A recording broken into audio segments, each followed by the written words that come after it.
like sunshine, like springtime, like something's in the water and I'm taking a deep dive. I'm feeling so weightless, like I'm gonna make it, and nothing in the universe can take this. I can see it clearly now, nothing gonna bring me down. I got my head held high, I'm on my way, and I'm following the signs to my happy place. I'm walking in the light of a brand new day, and I'm right where I belong, in my happy place. I got my head held high, I'm on my way, and I'm following the signs to my happy place. I'm walking in the light of a brand new day, and I'm right where I belong, in my happy place. And I'm right where I belong, in my happy place. And I'm right where I belong, in my happy place. Welcome to the National University of Singapore Yonglin School of Medicine Healthy Longevity webinar. Thank you for joining us as always. Today we talk about an important topic, how to implement preventative strategies in our lives to increase health span, maybe also lifespan. Ivan Vatchkov is our guest. His presentation might trigger lots of questions. Please use the Q&A function. We are starting today with a short presentation by Taniga Salam, our research assistant at the Center for Health and Longevity. And she will talk about immune factors driving DNA methylation in human blood. Thank you for the introduction. As mentioned, my name is Danica, and I'll be presenting on the article authored by Bergstedt et al., titled The Immune Factors Driving DNA Methylation Variation in Human Blood, published by the journal Nature Communications in early October this year. So what is DNA methylation? Let's think of methylation as a biological clock. Methylation is a process that happens billions of times in every single cell of the human body. It is responsible for a vast number of biological functions such as detoxification, DNA expression, neurotransmitter production, and hormone production. The importance of DNA methylation is in a number of our cellular processes: embryonic development, genome imprinting, X chromosome inactivation, preservation of chromosome instability. What happens as a result of DNA methylation? DNA methylation simply just regulates our gene expression. They recruit proteins involved in gene repression or by inhibiting the binding of transcription factors to DNA. It is also an epigenetic signaling tool that cells use to lock genes in the on and off position. Precise regulation of DNA methylation is essential for normal cognitive function. A malfunction in DNA methylation leads to diseases such as cancer, atherosclerosis, nervous disorders, as well as cardiovascular diseases. Altered DNA methylation comes in two forms: hypermethylation and hypomethylation. Therefore, this study aims to study the factors that impact DNA methylation at the population level and to the extent to which their effects are mediated by changes in cellular composition.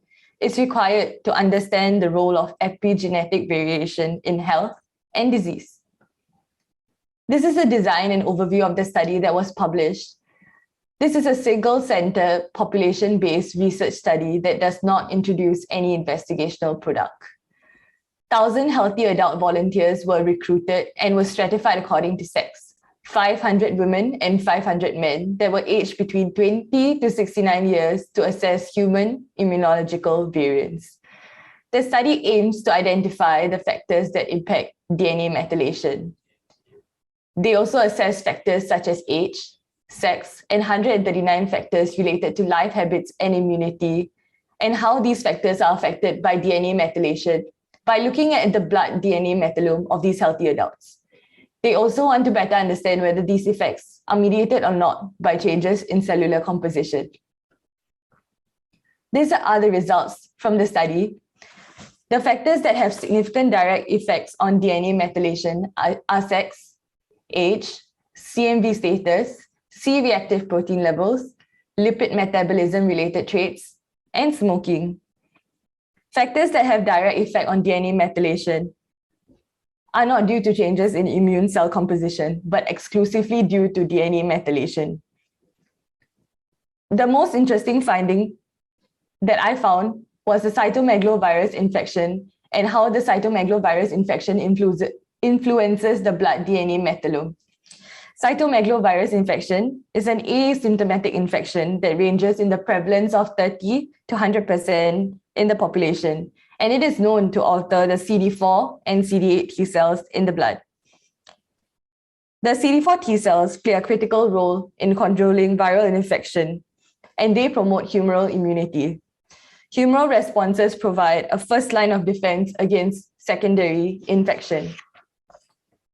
Cytomegalovirus infection also causes a substantial increase in the CD4 and CD8 T cells, and differences in the proportion of naive and differentiated subsets of CD4 and CD8 T cells contribute substantially to DNA methylation variation. And this can mediate association between DNA methylation and environmental exposures or even diseases. The second part of the results, the authors found that age elicits changes in DNA methylation patterns, which in turn affect how the cells in our body respond and express genes by turning them either on or off over a given time.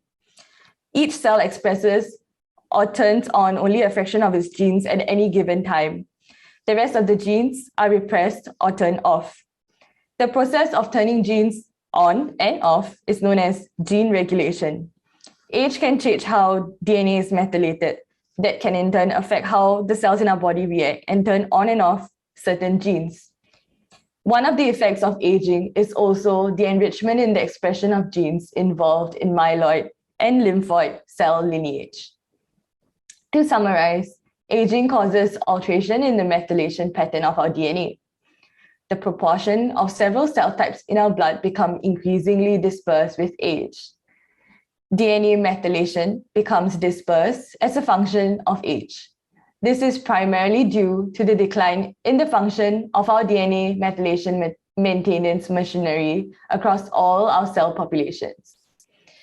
DNA methylation also governs our gene expression potential and hence our cellular identity.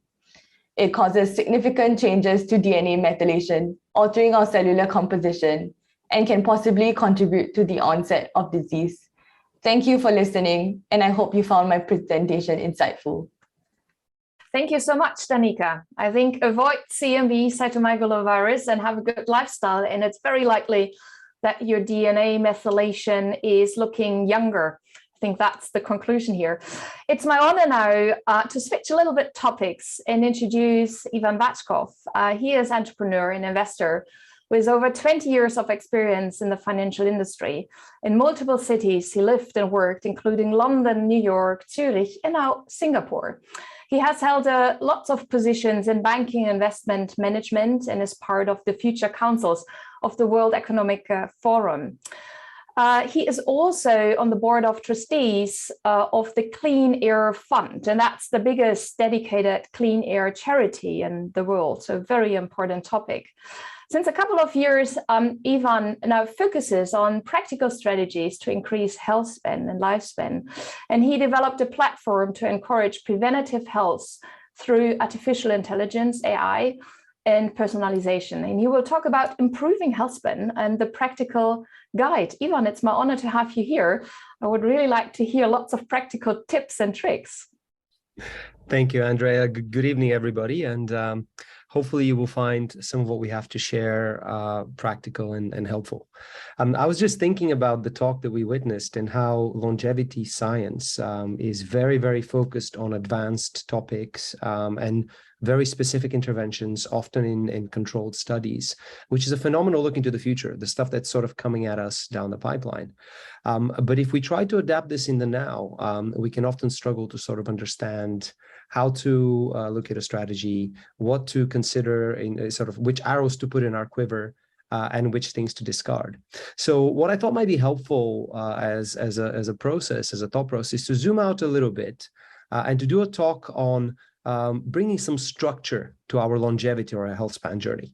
And what I mean by this is that we want to answer the question of how we go from a narrow and very specific individual science into something that has context and is an everyday framework for us, and a methodology of what we say at Kalibra, putting more life into our years and more years into our life. So as I said, most of us are interested in longevity. My journey started with looking at this and figuring out that I didn't actually know where to start. And to do that, you need to do quite a lot of experimentation, usually in small groups. So what I thought is I would share some of the lessons that we've learned in our work sort of in the field with real life people who are not selected by a random method, but rather are people that are interested in longevity. And just one note that I wanted to make is this is obviously a scientific community. And when we go from the scientific research to what at Kalibra we call me-search, N of one methodology, there's two things that we need to bear in mind. Number one is that all of us have to overcome a certain level of clinical orthodoxy. And what I mean by this is that the fact that there isn't a randomized controlled trial for something for 2,000 people doesn't mean that it doesn't work. Penicillin was discovered way before we actually knew how it worked. And the second point that we sort of believe at Kalibra is that what matters is N of one, i.e. personalization. And to personalize truly, we need to actually experiment with ourselves. And this is what today's presentation will hopefully illuminate. So we will start by introducing a couple of frameworks that we have found very, very helpful. But before that, a quick update on what we see from a practical perspective is evolving in the field of what we call performative health, i.e. the things that people are looking at in terms of health evolution. Number one is that we're moving away from healthy and unhealthy as a framework, and we're looking at health more as a spectrum. That spectrum means that you need to understand exactly where you are individually with certain parts of your health, because you cannot be deemed unhealthy or healthy as a binary. You need to figure out where you are on the spectrum. The second trend is personalized health. And that's probably the most exciting area for development for us because we have more data than we've ever had about ourselves. And that data can be used as the key to unlock personalization from services to interventions and even individualizing the markers of health that we apply to each other. The purpose of today is to help us think through the highest leverage action, which for each of us is unique. That's why we talk about personalization. And perhaps the one thing that I would make as a statement that might have some controversy in it is that we at Kalibra don't look at mental and physical health as two separate things. And anybody who has sort of experienced a bout of severe stress or has had a bad night's sleep or has had something sort of gnawing at them can see that mental state can manifest itself in very real physical markers. They always affect each other. Stress affects our biomarkers. Sleep affects our mood. Our social circle can affect our nutrition and therefore our blood biomarkers. So you cannot look at them separately. And what I'll be showing today is a framework of how we might be able to think about these concepts together. And the last thing to mention is that it's really important to understand our starting point. Every longevity journey has a starting point and a destination. And most of us don't really think through that well enough. We're not really well versed in our starting point of the journey. And it's really useful to have an objective benchmark of where we are before we start. So with that short introduction, we'll get into a couple of frameworks and then some practical advice. The three mental models that I like to use, I've already mentioned one, is number one, we always establish a baseline. For every one of the clients we work with, we look at the KPIs that are unique to them. They can be metabolic, they can be body composition, they can be a certain thing that they're looking at, but we make it very specific. The second mental model that is worth using is that most of us tend to try to change quite a few things at the same time. But we find that there's three things that we need to consider in a longevity journey. And they're what's good for us individually, what we will actually do consistently. I know for sure that I am not able to exercise as much as I think I can. And last but not least, what our environment will support. There's a lot of hacks to sort of our environment that we can use on a daily basis to improve the outcomes, maybe going to the gym on the way to work, or not eating in certain windows of the day, or having a full bottle of water on both sides of our desk. And the last point in terms of mental modals is that it's very important to think about balance. At Kalibra, we always look for imbalances. Most of us tend to think of negative stress as a bad thing, but some stress is required in our life. We need the right balance between discipline and letting go. And we're always looking for those imbalances. So to recap on the mental models, there is a baseline, there is a very focused intervention focused on the things that we know we can do consistently. And last but not least, trying to find a balance. So let's get a bit more specific. At Kalibra, we see health as consisting of 6 pillars.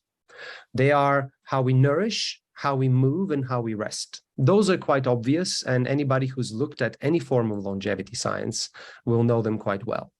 But we add 3 more social or mental elements of health, and we call them connect, reflect, and grow.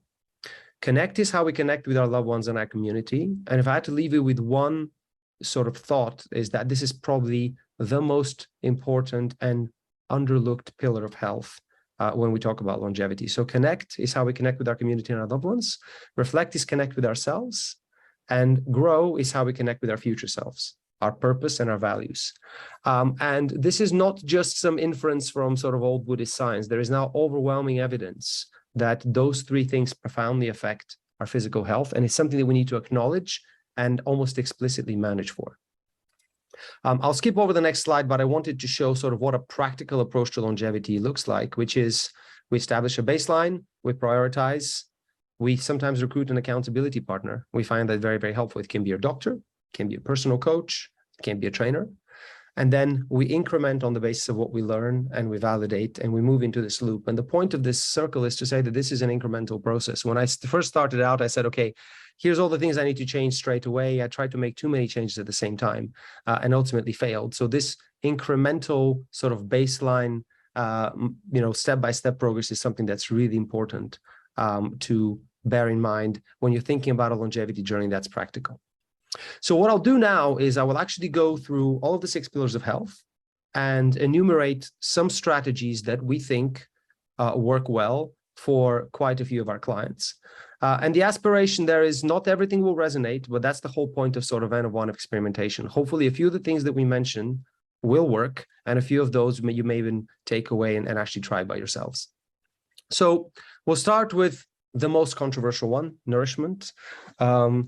The sort of nutrition religion battles have really exploded over the past few years. And we at Kalibra don't really take sides. I will refer to one study that I think is probably the most important one to look at. But there's 3 things that we think most people overlook at the beginning of their nourishment journey.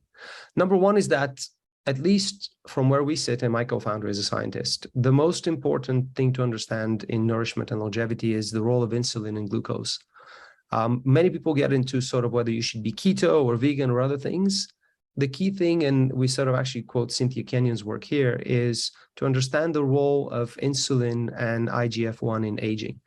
And to cut the long story short, having elevated levels of glucose in our body over time, there's overwhelming evidence that this can damage our cells and can cause premature aging.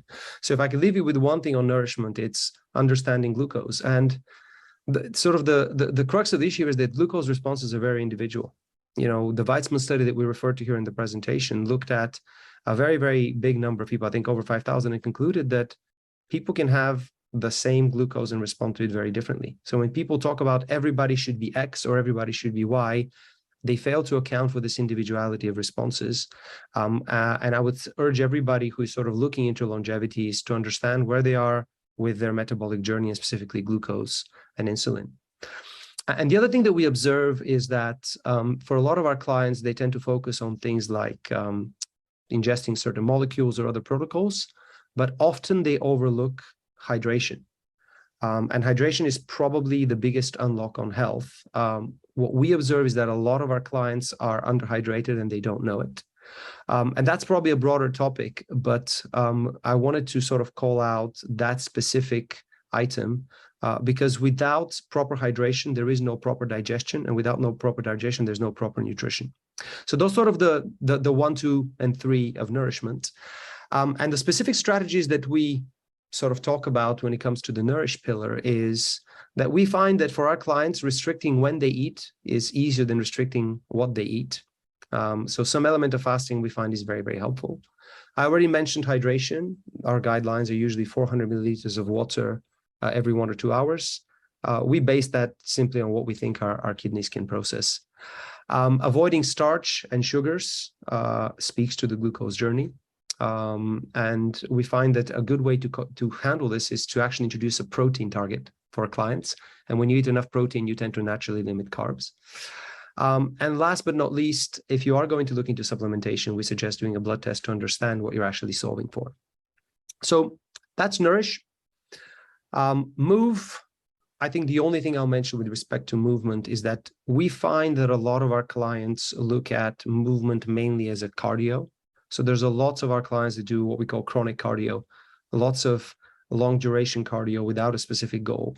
But actually, if you look at longevity, the thing that matters with respect to movement and cardiovascular fitness is actually the strength of your bones and the strength of your ligaments. Peter Attia is a doctor we follow quite closely, and he put out a statistic out there that says that if you break your hip when you're 65, your chances of dying within a year increase by 30%. And a strong hip and strong bones require strong muscles, and strong muscles require resistance training.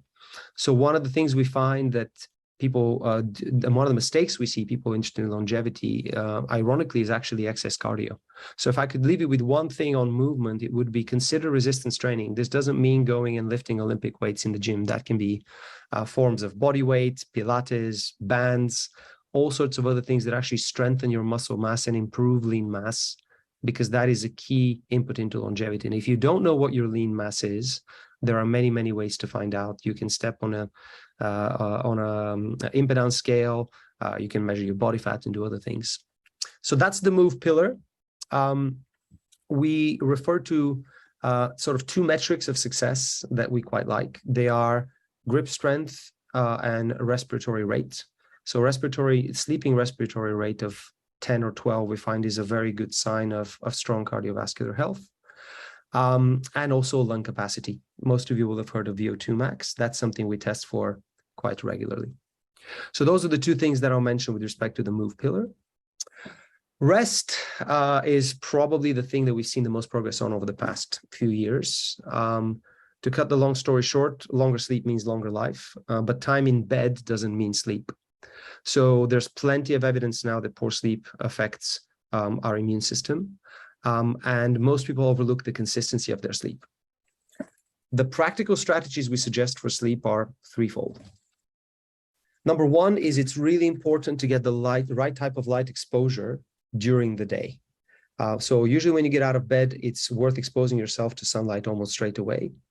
And then conversely, it's important to avoid blue light after sunset. At least for me, that has an absolutely profound impact on my sleep. And we at Kalibra implement a protocol which is called the 3-2-1, which is no food 3 hours before bed, no work 2 hours before bed, and no screens 1 hour before bed. So I would urge some of you to try the 3-2-1 and see whether it's helpful for you. I will skip over caffeine and temperature because those are strictly individual, but we left them in the presentation just in case somebody wants to look through this afterwards. All right, so I mentioned connect as the most important pillar, and I wanted to leave a lot of time for this because this is where we feel there is a missed opportunity in most people's longevity journey. The irony is that as we get older, we need more and more connection. We need a stronger community. And there is plenty of work done on babies that says that they crave affection and it affects their physical health. The irony of connection is that we think that we are more connected than ever because we have a device. But it turns out science shows that actually being connected via electronic means is not the same type of connection. Having a community that you belong to is an in-person, it's a contact sport. It's not something that you can replicate through simply texting people or using social media. So the strength of your connection is really a very, very important part of longevity. And I'll actually allow myself to quote you something from one of the longest studies of human longevity by Harvard. And that's a presentation on TED that you can see if you type in the Harvard study of longevity.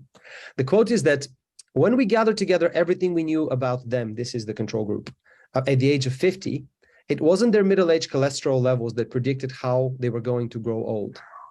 It was how satisfied they were in their relationships. The people who were the most satisfied in their relationships at age 50 were the healthiest at age 80. I would really like to put a pin in that point, because that's where we've seen a lot of progress in sort of in people's longevity and mental state and overall health state, is improving and upgrading the strength of their community. So some of the strategies that we look at as part of improving, if you like, your Kalibra score in your Connect pillar is, especially for those that are younger, tracking your screen time. Both Apple and Google now have an ability to track screen time. And internally, we run a competition where we set a screen time target, and for every minute that we exceed it, we have to do one deep squat the next day. That tends to be a very good way of regulating screen time, and we find that really helps with your Connect score, because if you don't bury your nose in your phone all the time, we tend to look around a bit more and interact. One other thing that worked very well through COVID was virtual cooking sessions with loved ones that we're not close to. And the last one is actually calling people without texting them first. I know this is probably going to sound quite controversial for young people, but it's not an invasion of privacy, especially with family. It's actually a very nice and pleasant surprise. So if I could leave you with sort of one takeaway on the broader journey that is outside of the well-trodden path of sort of what people look at, that would be to improve your Connect score. Reflect is something that often gets confused with meditation, but it's actually just broader mindfulness, being present in the moment. We find that this is something that a lot of people just associate with sitting in the lotus pose and sort of doing breathing exercises. I, for one, cannot sit still for long enough to do anything like that. So the message I would give you is that reflection is a very important part of stress management and longevity on a daily basis. That's sort of the mirror opposite of using digital media. So a very good way to find reflection is just trying to be present. And that can take many, many forms. It takes practice, but you can reflect while you're washing dishes, while you're showering. It's not about sitting in the lotus pose. One practical experiment which we run, which I would urge you to consider, is to uninstall or move the social apps on your phone for a couple of days and see how much more time you're going to get in your day. You know, many people that we start working with say, well, I have no time for reflection, I have no time for mindfulness, or to do even a 2-minute breathing exercise. And then we pull up their screen time and we show them how much time they spend on their phones. It's often quite illuminating. So I would call out sort of connection as reflection as the mirror side of screen time. And screen time is something that we can now track extremely easily across most platforms. So if you're not conscious about the screen time that you're using, then that would be an area of focus for us. And finally, growth is really the pillar of health that we find brings everything together. Growth is about connecting with our future selves, our value, our purpose, and being intentional about sort of our life journey. And the thing that we find here is a lot of our clients try to find a routine to mimic. So they'll look at somebody who inspires them and sort of look at what they do during their day and try to absorb that and try to make it part of their day. But we find that the right approach is actually to experiment and find what part of your day gives you energy and to emphasize that. And experimenting and finding the optimal route is something that is incredibly powerful. So, for instance, some of the clients that we work with, we find that having a morning routine of 5 minutes is incredibly powerful. So maybe wake up, don't look at your phone, do a 1-minute breathing exercise, do a 1-minute stretch, and then do a short gratitude journal. You know, takes less than 5 minutes and is incredibly powerful. That's one approach. For others, that works in the evening. And for yet others, the biggest unlock for their morning or for their personal growth is actually walking their dog and sort of thinking about something pleasant. So Personal growth is something where we can have a lot of very specific strategies, but focuses on self-awareness and having some sort of a ritual, any ritual really, that helps you sort of start the day on the right leg. And very often that can be exercise. For me, that's exercise, but for others, it's just having a morning routine. And one other task that we assign to people when we look at sort of growth is reductionist mindsets. That is, what can you remove from your day? What doesn't bring you joy? What are the things that sort of account for 60 or 70% of your stress? Now, of course, if it's work-related, there's not a lot we can do about it very often, but we always sometimes try to sort of manage our purpose and our well-being through adding things, but sometimes we should be reducing things. We find that reductionist mindset to be a very, very helpful method of thinking about growth. This wouldn't be a science presentation if we didn't have an equation.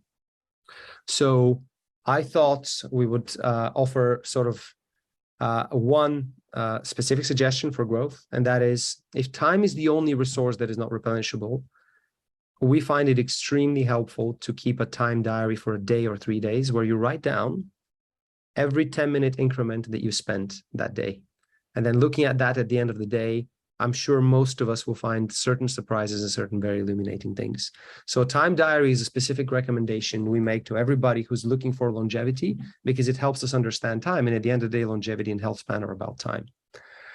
Our two equations are that happiness equals reality minus expectations.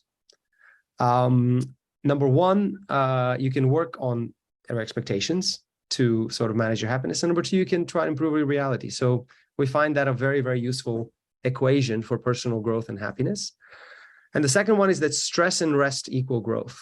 It's really important to manage the tension between those two elements on an ongoing basis. So managing cardiovascular exercise with a little bit of rest, or managing an intense period of work with a little bit of reflection, it's good to sort of think about those two opposites. So stress plus rest equals growth is the other happiness equation or equation for growth that we like to use at Kalibra.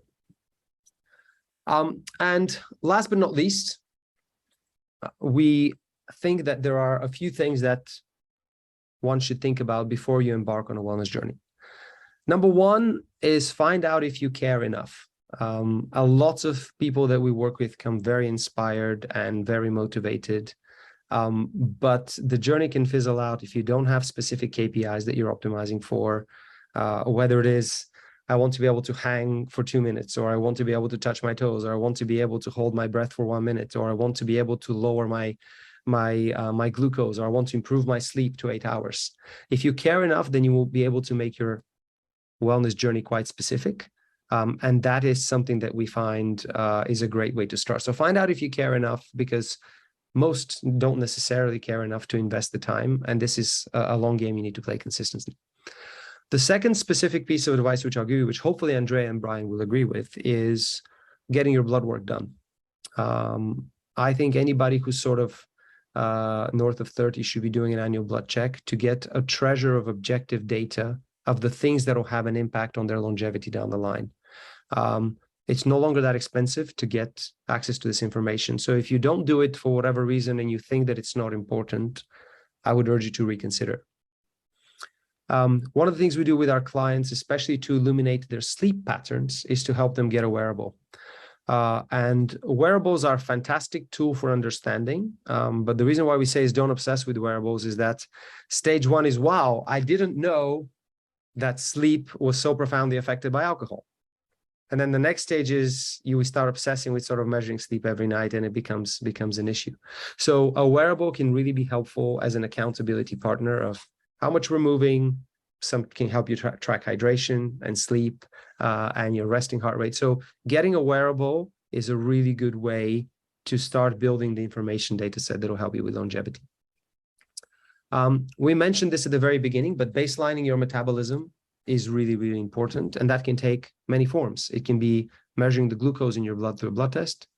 It can be measuring your body composition and your body dimensions to see if you might be having a metabolic issue. And there we focus on body fat, not necessarily weight, because lean mass is important.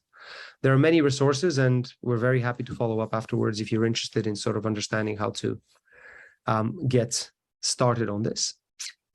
And last but not least, we find that if you want to go far, it's best to not travel alone. So an accountability partner, someone you share a journey with, is fantastic. Whether it's someone you walk with, someone you exercise with, someone who is your sleep police, or someone checks in on you on hydration, or somebody who checks in on whether you managed to connect with that long lost friend that you talked about. An accountability partner is a phenomenal hack to unlock in sort of improving the state of your health in real time. And I would encourage everybody to draft somebody, whether it's in their family or a friend, to help them along. That's it. Last but not least, if you're interested in finding out more, our website is called Kalibra.ai, and you can find in our blog strategies of how we help people. Actually, we're exactly on 25 minutes. So Andrea, I'll turn the floor over to you, and very happy to take any questions. Yeah, thank you so much, Ivan. Fascinating talk, really. Of course, if you hear that talk, first thing I did, do I do this? Reflection. But isn't it that these are parameters we see, for example, in blue zones, where there are communities already caring for each other, where religion is an important factor, where physical activity is integrated into daily life. So what's new? Well, what's new is that we have to be conscious about it. So unfortunately, most of us no longer belong to an organized religion necessarily. The community clubs have been replaced by TikTok. So we find that the strength of connection, if you could measure it objectively, is actually weakening. So I think what's new is longevity science is, at least from where we sit, and of course I don't want to generalize, but longevity science is becoming, the focus is sort of turning more towards molecules and science and other lifestyle interventions that we find are often lower in the pyramid of importance versus human connection. And the sort of the pandemic that we went through really put that front and center. Loneliness exploded. And again, if I had to pick a great marker for how long you're going to live, it's often the inverse of your loneliness. So I think the blue zones highlighted this, but the blue zones studied communities that are extremely tightly knit. Small villages in mountainous regions or in beautiful Okinawa or elsewhere, certain valleys in the US, Greek islands. If you live in a busy city, the strength of that connection fades very, very quickly. So we find that being conscious about it and calling it out is actually really, really important. And that's why I mentioned you can measure it as the inverse of your screen time. Yeah, I wouldn't agree yet with that, but indeed, there's lots of screen time, indeed. But you, let's go back a little bit to the molecules. I absolutely agree with you that you have blood markers. You can measure how well your body is functioning. So what is then the opposite of the blood markers? And if we are looking at the mental state, so how do you measure the mental state? Can we quantify that? And maybe hopefully not in screen time, because I must say I'm quite happy and connected, even having lots of screen time. So tell me a little bit how you quantify that next to screen time. So we have our methodology is quantitative. We tend to measure, I would call, the three non-kinetic pillars of health, which are connect, reflect, and grow, through a survey system. So for instance, one way to establish loneliness is to ask a question, and we do this in our application, is if you woke up in hospital, do you have 3 people you could call to come and see you and help you out, right? That is a fantastic trigger of establishing a baseline of loneliness. Another question might be, do you ever make time for yourself? Right? That's a key part of mental health. Most type A personalities don't. So I would say that in the case of objective measurements, which is for movement, for rest, and for nourishment, as we have blood work, we have exercise data, all sorts of things that we can measure. There we at Kalibra reward you for outcomes. In the mental health space, we reward you more for effort. So did you make an effort today to do a breathing exercise? Were you present for 3 minutes? Did you try and do a little bit of community building? Did you set aside time for reflection? So there it's more effort based. I don't know of any method other than certain medically validated questionnaires for depression and other things that actually give us a numeric value. So for us, it's more important to have an established and intentional process, because the secret to mental health to each of us is very, very different. Okay, so if I understand correctly, you have a baseline where you characterize individuals, then you give them interventions and you measure again, etc. How do you define success for that client or that person going through the journey? Tell me a little bit, do you quantify that, or is that based on personal KPIs? I heard a certain score. What's behind that? So we are quite obsessed with keeping score. We are the people that keep score. So the way that our methodology works is we score every one of our clients out of 100 being optimal. And I'll explain in a second how we define optimal. And then we use various data sets to measure where we are versus optimal in each of those pillars. And those pillars are weighted through a neural network into one combined score, which we don't use for diagnostics, but more for guidance for our intelligence systems to suggest intervention. So what I mean is we spoke to all the practitioners that we could find in each of those 6 pillars, and we said, if you could know everything about a client to understand their journey, what would you ask? And we compiled about 250 questions that a very, very detail-oriented functional medicine doctor and psychologist might ask you over a period of time. Then we took that, we incorporated it into our scoring system, and we found out those that we can actually take from passively, from wearables or from other things. So we answer some of those questions passively, some actively. Our system updates on an ongoing basis. And then you have a score from 0 to 100 for every one of those pillars. So for instance, through our conversation with practitioners, and I should stress this is not scientifically validated, we concluded that somebody who has very strong connections with at least 5 people in their life, ideally 3 to 5, would score really, really well on loneliness, which would be one element of their Connect score. And that's one building block, one Lego block. And we sort of multiply this many, many times to get to the Connect score from 100. So that's how we satisfy the criteria for reaching a certain score. And then we weigh those dynamically to come up with a score. And the purpose of this is not to tell somebody that they are an 80 or 100. That's a number that's irrelevant. It's more to help you find your 80-20. For instance, many of our triathletes score incredibly high on physical capacity, okay on restfulness because they need to rest to perform, poor on nutrition because they excrete so many of their minerals to their workouts that they're actually poor on nutrition, and absolutely nowhere in their connection and reflection. So their 80-20 doesn't belong in doing more triathlons. It belongs in having something else to look at. And vice versa, a lot of our yoga practitioners actually overlook certain other aspects of their health. So the purpose of Kalibra is to help you find the 80-20, and it's most often in the blind spot that you're not thinking about. That's why we have the 6 pillars. Okay, you already said that the scoring system is not validated. I was questioning, is it really sensitive to change, etc.? What does it mean? One score more? Is it the same if you're in your 20s or the 30s or the 40s of that 100 scale? But we will shift that. Why do you need a score in your system? Because if you would do yoga and you would have more steps, etc., wouldn't that be already reflecting that you're feeling better? Do you really need a score for the participants or the individuals to be more motivated, or why do you need that score? It's a great question.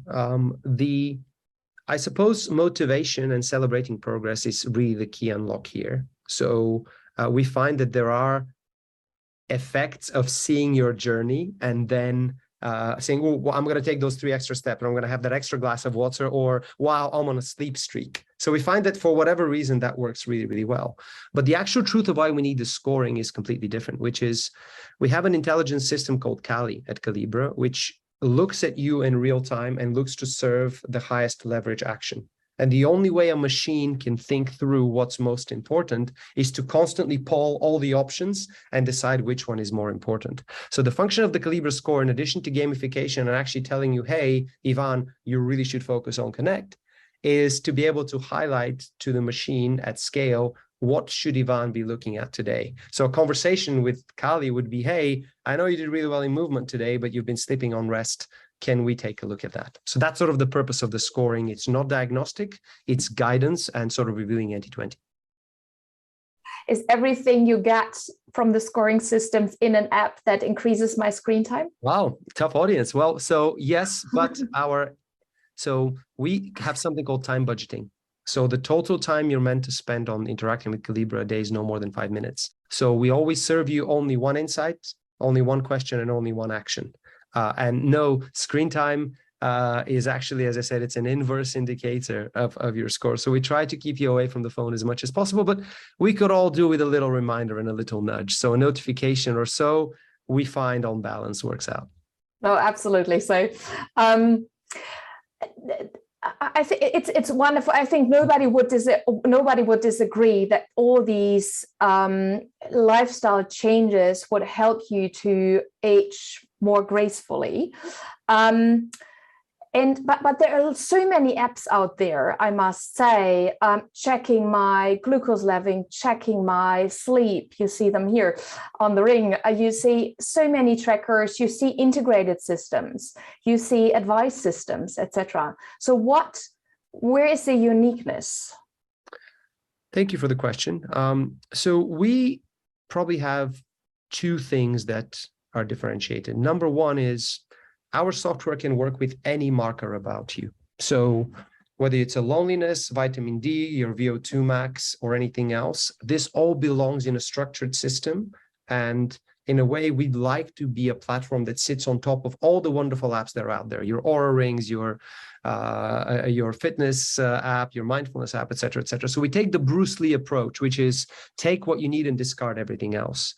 We're quite hungry for data that actually is actionable. So we don't look at dashboards. Our app is extremely simple. You just got a few numbers and a dashboard and a sort of a conversation interface. So what we differentiate is one, we have all the 6 pillars on one platform, which is relatively unique. And the second thing is that we turn the whole thing into a conversation. So we don't ask you to scroll through a lot of sort of beautifully visualized items on your data set. Every day is, hey, good morning. This is what we should be looking at today. And at the end of the day, we check, did you do it? So our purpose is really to help you habituate and build those streaks. So the differentiation is simplicity and an integrated approach rather than trying to compete some of the wonderful apps that are out there. So our outcome is find 80-20, remind and habituate. If we do that well, then we've done our job. Last question from me before going to Camille Pavis, who I think has lots of questions from the audience, is what do you think? Is this the responsibility of an individual to really see that we are connecting, we're physically active, we nourish each other, not each other, but ourselves? Mm-hmm. Or is that a responsibility the healthcare system have to look at? So should the GP remind you? So where do you see the initiator that people reflect on themselves, and who is paying for it? That's the second question. Well, that is a very, very tough question, because that's why you saw in our last slide the message, find out if you care enough. The sad truth is that we are conditioned to think of health as something that's done to us in the third person, right? You know, my doctor will fix me in the third person, the insurer will pay for it. And that mental shift is going to take a really long time. What we are seeing, however, and actually Singapore is making big strides in that direction, is charging the health practitioners with preventive healthcare and actually paying them for the things they don't do. Now, I think this for now will remain experimental because there are certain sensitivities about ethics there. But if I could make one prediction, is that over time, we're going to get away from the insurance model that makes you insurable as a general pool of risk, and will allow those of us that really focus on investing time in health to get a financial benefit from it. I think there are early signs of this. Right now, you can't actually do it in a lot of countries. You're not allowed to positively discriminate. So to me, I'm skeptical we're going to see anything in the near term. The young cohorts that we work with, people in their 20s, are so incredibly motivated that at that level, it works. Those of us in our 40s and later, I'm not particularly hopeful. I think that will be driven by insurance and eventually financial incentives. I think that's far away. And who pays for it is a question that we're really, really struggling to answer at the moment because of that mental shift required. Our sense is that the employers will have probably the biggest vested interest in having a motivated and healthy workforce. And there the financial incentives are aligned. Governments, maybe one day, I wouldn't hold my breath. And I would say corporates. Yeah, corporates, the B2B, and yeah. Okay, I have so many more questions, but I think we should really ask the audience. Camille Pavis, a PhD student in our Center for Health and Longevity. The floor is yours. Thank you for the very practical and inspiring presentation, Ivan. There are a lot of audience questions. So a lot of people are wondering, like, can they buy your program? If they can, how much will it cost? It seems to be in beta version now. And when is it going live? That's correct. I went out of my way not to make this a marketing presentation, so thank you for the kind question. We are at the moment in closed beta in Singapore, and the way to access our app is to simply send us a message through the website, and one of our very friendly colleagues will be in touch and give you access.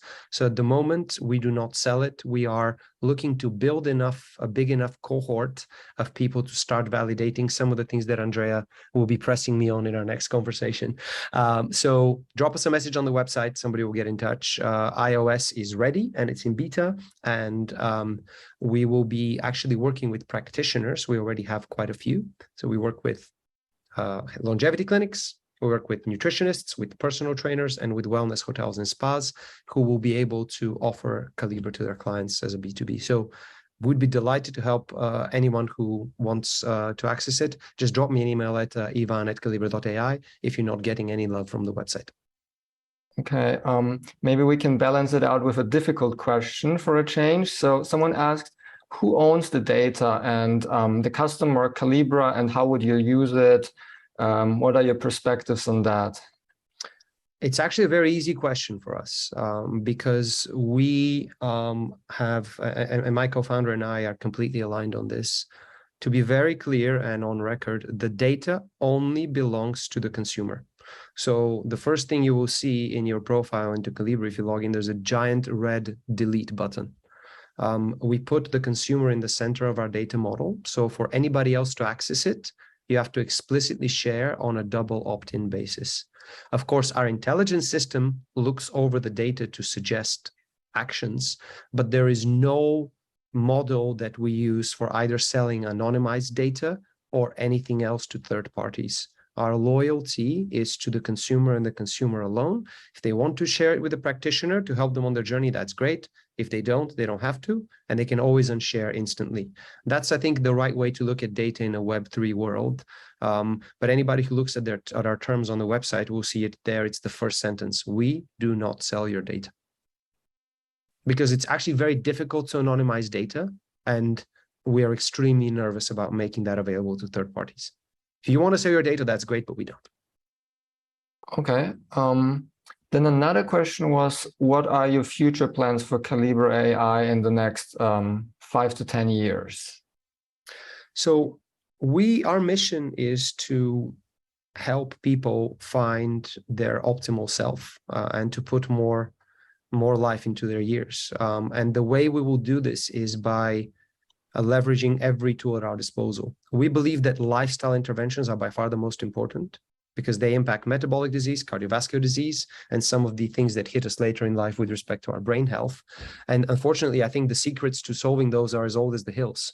You know, eat but not too much, mostly vegetables, exercise, sleep, be a kind person. Those are very difficult to productize. So our job is to habituate it and as many people as possible. And the measure of our success will be to track how many actions each of our clients actually completes from the ones that we assign. So we solve for this as engagement, and that's going to be a very long journey, 5 to 10 years. Human nature doesn't change. Andrea correctly asked, do people care enough? We don't know. We will find out. What is true is that there's a very, very big and growing motivated cohort of people that want to invest proactively in their health.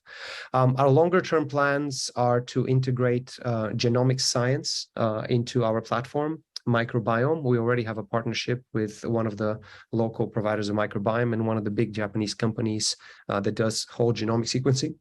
The idea is, if you allow me to geek out on this a little bit, if I have your blood work, but I also have the genetic expression of certain things that relate to your methylation, then the interventions that we can suggest are much more powerful because one, the client's going to see more evidence of why they should do something, and B, we have much more confidence in suggesting things. So we are very data hungry, and we'd like to basically build a digital twin of every one of our clients. That is the key for personalization. Genetics can tell us about personality. They can tell us about all sorts of things that are completely untouched in the science of trying to change human behavior. So we're going to keep looking for that incremental advantage. And our measure of success is, did we make you healthier objectively? And that will be based hopefully on the number of actions you complete when you're a member of the platform. Okay, another question from the audience was, what do you see as the challenges and limitations of using AI to improve health? You do have AI in the name, but I'm not sure how much you're using in your app. It's a very, very, very overused term, and it often just means machine learning. So look, we think health is a contact sport, and it's an intimately human experience. We do not see a scenario in which any form of machine will replace the type of interaction we can have with a doctor, a practitioner, a coach, and so on. The role of AI in our journey is to organize the data and parse it as a decision support system for both ourselves and our practitioners. It's never going to replace the human touch, and it shouldn't. What it does do is helps a very good practitioner scale to hundreds and thousands of people rather than just a handful.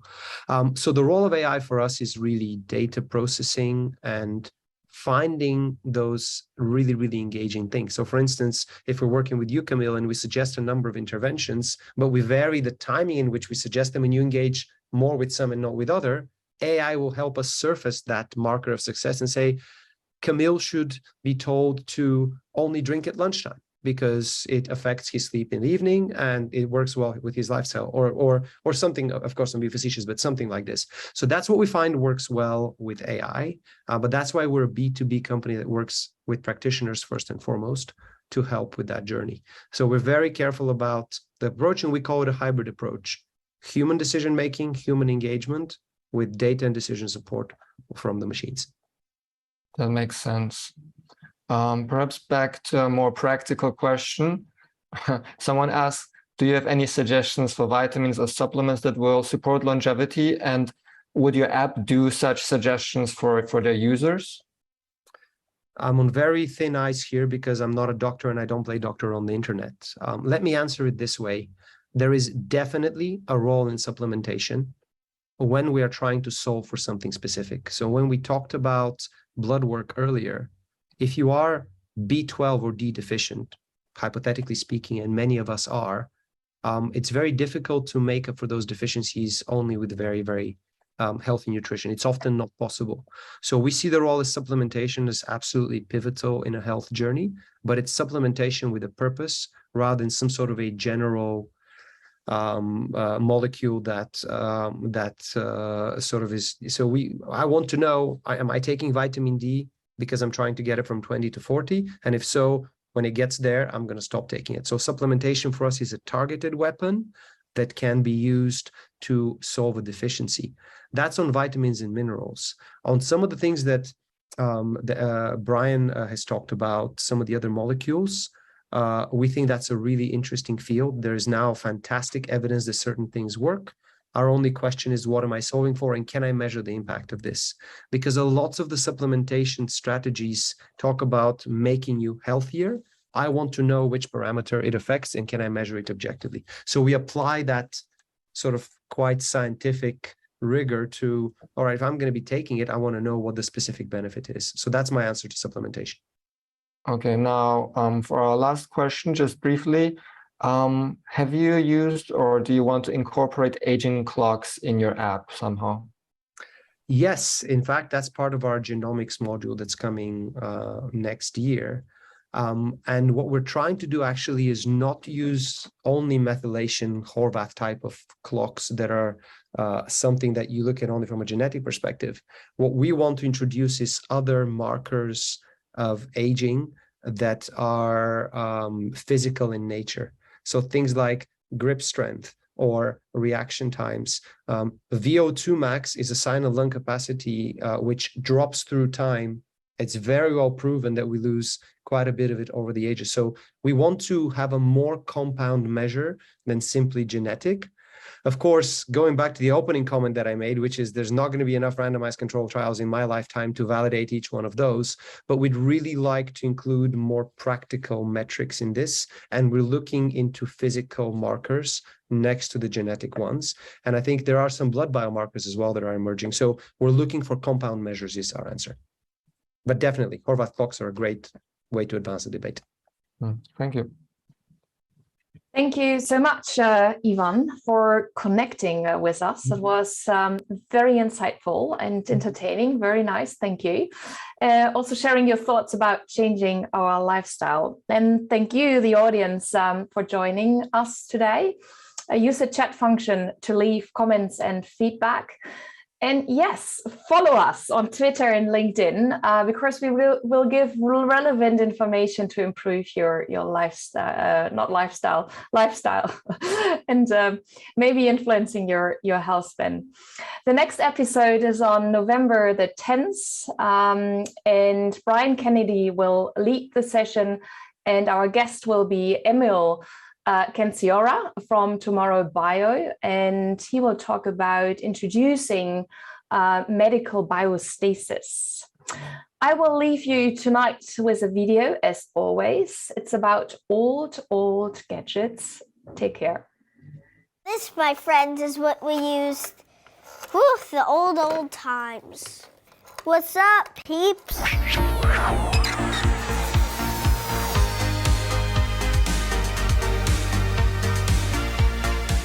So I think these are for the cameras. And you put these in front of the cameras, and you do it like this. Interesting. Does this like hold discs? Tiles?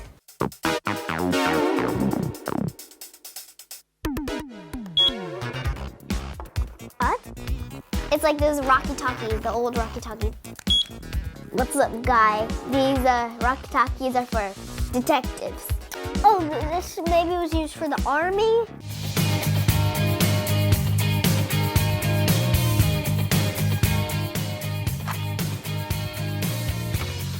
I figured that this would go into here. How do you think you get in?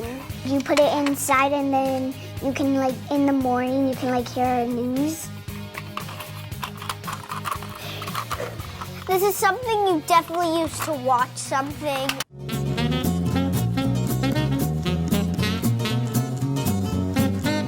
This is a phone. You use this to call people. This is a really old one. Hello? In the back old days, you used to put it up to your ear and you have to use like this to get the number. What if it's an emergency? What if someone's robbing your house? You need to 9. Nope, wrong. And if you mess up, what do you do if you mess up? I feel so bad for Madonna. She's old. Madonna has to use this type of phone. Sorry, Madonna. I don't know if you're still alive, but...